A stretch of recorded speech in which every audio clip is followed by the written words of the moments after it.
All right, so as we've been saying all along, the key focus perhaps today, that big allocation for infrastructure.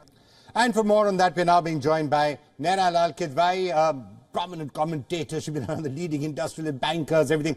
Naina, the banking sector, insurance sector looking a little bit nervous, I think, today, maybe because of some of those changes in insurance, or maybe it's the Adani group. I don't know which one it is. What's your sense of the markets overall and the budget overall? You know, Vikram, just the budget itself has been, I think, a great step forward. I think many of us were nervous, given that this was really the last big budget, and therefore it could have been very much an election budget. But looking at the numbers and talking to some of my economist friends, I think there is a lot of credibility in the way the numbers have been put together. The fact that the fiscal glide path has indeed been adhered to at 5.9, I think there was some hope that it would be 5.8, but 5.9 is quite acceptable. And commitment to get down to the 4.5, as you well know, by 2026.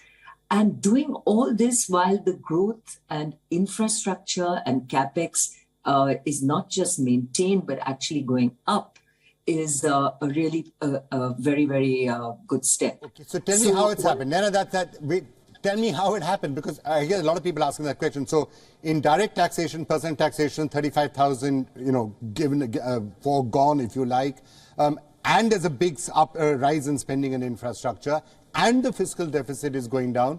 So there's no magic in this. How is it actually being done? So I think one, Vikram, is there's a degree of optimism on tax collections. And we've had a very strong year in terms of the collections, both the GST and direct over this last year. And there's a hope that that continues. Now, of course, to the extent that global recessionary fears, etc., impact performance in the country, they could go down. But the view right now is Indian industry is on a roll and very much driven by domestic demand, and not likely to be hugely impacted by global headwinds. I guess the big global headwind that could hurt us is oil prices, but that as of now looks like it's well under control, and one which we can manage. So if you look at the optimism on revenue collection, on the one hand, there is a second number which has crept in, which is the disinvestment number, and that does look a bit rich. It's at another 500 billion again this year, and we barely achieved 300 for the current year.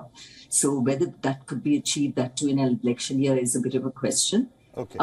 However, there is always the ability for government to scale back. And I haven't had a look at the food and fertilizer numbers, but as we go forward, it's quite likely that fertilizer prices come down. The subsidies that happened in fertilizer and food, which were very large, may give some leeway to ensure that we reach the fiscal deficit number as committed, despite the high capex spend. So part of what you were saying was election year, a lot of people were expecting, maybe some populist measures, what are sometimes called populist measures. This, for example, is what an opposition leader, Shashi Tharoor, told us just earlier in the day, saying he's really quite upset about the spending in areas like MNREGA.